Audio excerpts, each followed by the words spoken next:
Nah, dude, yeah, give me. Just talk for a bit. Yeah, okay, okay. It's so fucking. That's just like a fucked question. Like, am I meant to go full? I'm Austin. This is my 1994 Subaru L-Series wagon. The Subaru station wagon. Fuck, I don't know, bro.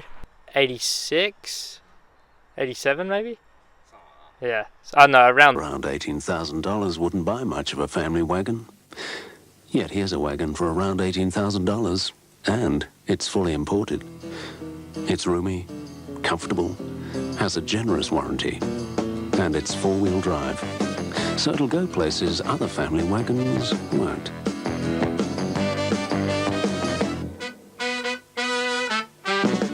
The car? They kept making them along into the mid-90s, which is kind of weird if you look at this compared to like any other like typical like 90s car. It looks ridiculously out of place.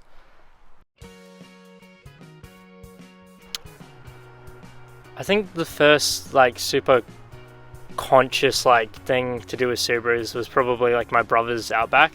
That was like his first car when he was in high school. He had like a couple motorcycles before then, and then one of them got ridden off and the other one he just sort of left and it went to shit.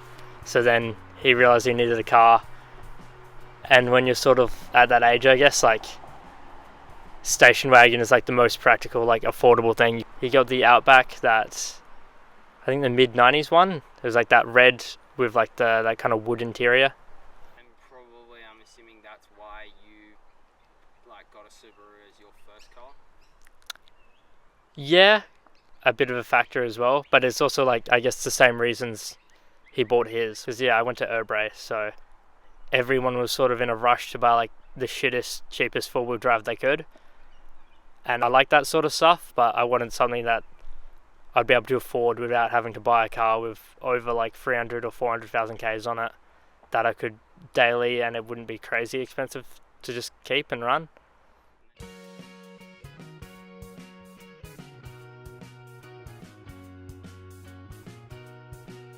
Yeah, that was... I'm trying to remember like the next day. I remember like more of like when I initially just like drove it home, because like Mum and Grandpa were not like super stoked on the idea of me owning two cars. On paper, ridiculously similar to my daily. So then it's like, it wasn't until like I pulled into the driveway, then yeah, everyone was stoked.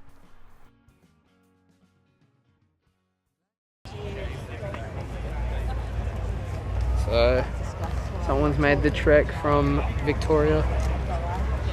I think initially I was like, fuck, I should have brought mine. But then it was like, if this godlike L-Series, this is the one that it's going to make mine look like a piece of shit. This is the one that makes mine look shit.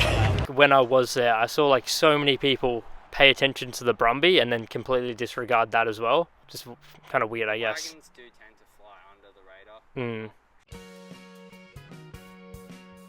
For me, it's like a bit of a nice novelty to take this down to Yorks and like sort of try to take it on like the sand tracks. I can get that four-wheel drive experience without like going on tracks that are actually going to risk damaging my car. And then as well, just like it's a wagon, like I can fit my surfboards in the back. It's good to like get a crew in, go to like a skate park, like kind of shit, kind of far away. Yeah, just all around good time. Even if it's like any car, I'd want to have an L-Series. Opportunity to drive. I think anyone would like to drive like a Hawkeye WRX.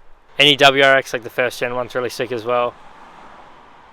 Bug-eye one's fine. Yeah. It's kind of, I guess it's kind of hard to say. I think that's sort of the time as well. I was going from working full-time to studying full-time.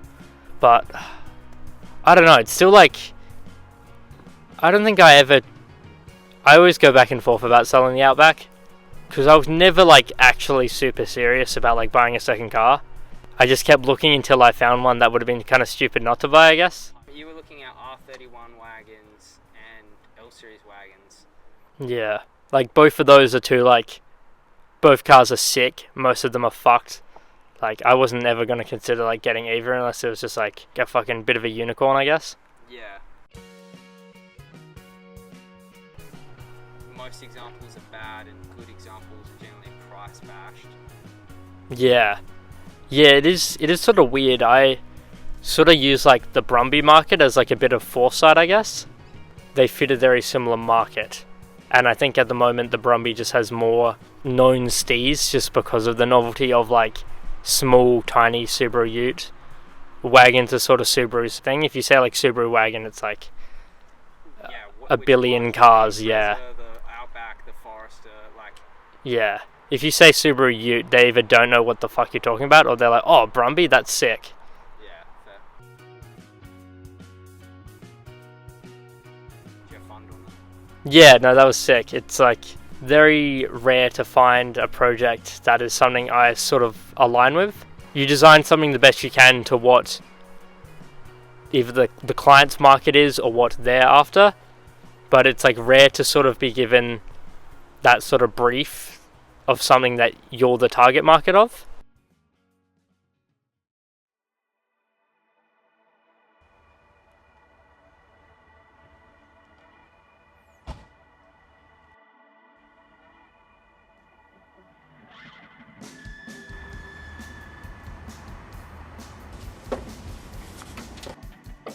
Oh, fuck.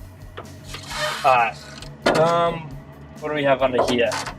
This is a EA82 carbureted. We've got an upgraded radiator. We've got belt-driven fan and thermo fan, and then also temperature shit. We've got engine guard wired in, so I know like what fucking temperature the engine's actually sitting at.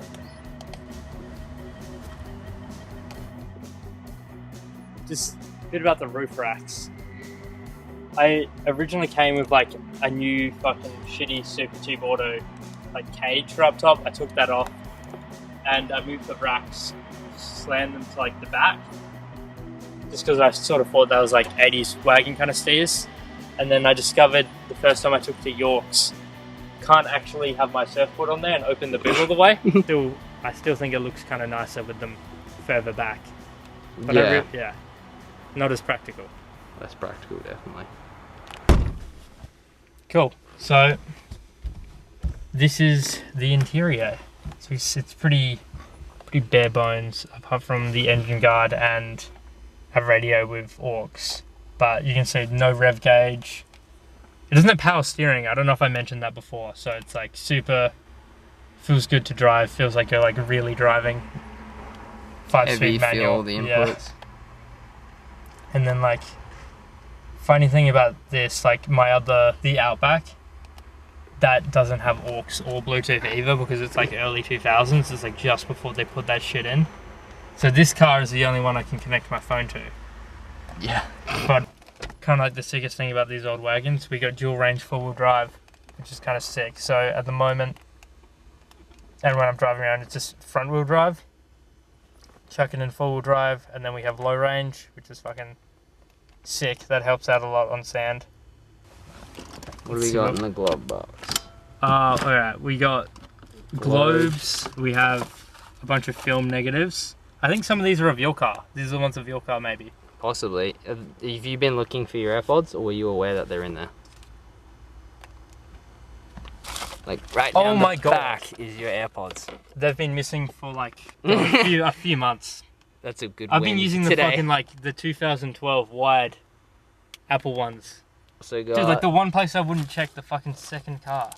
a bunch of film. See, which ones are these? Piece, we got what? Camera house. Some of this is some client stuff. That's sick. This is cool. This like little.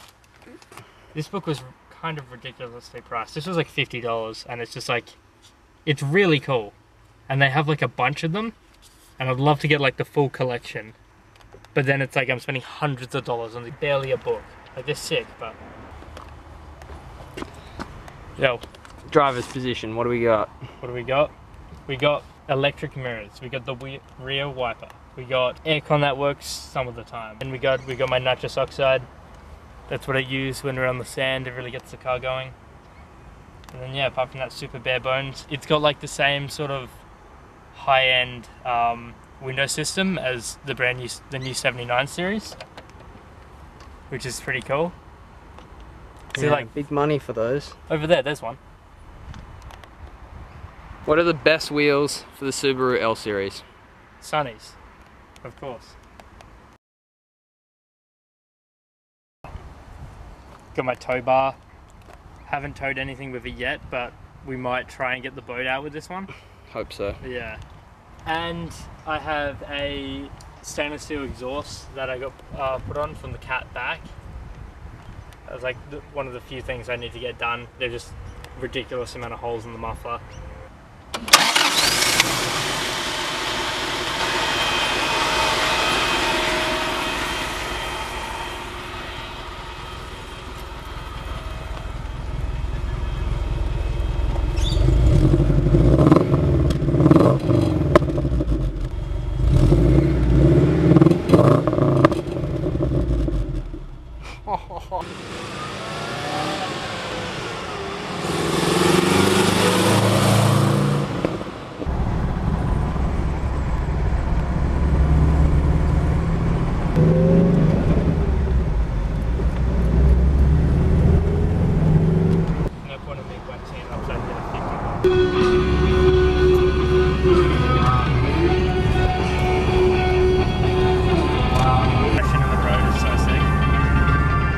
Road looks so good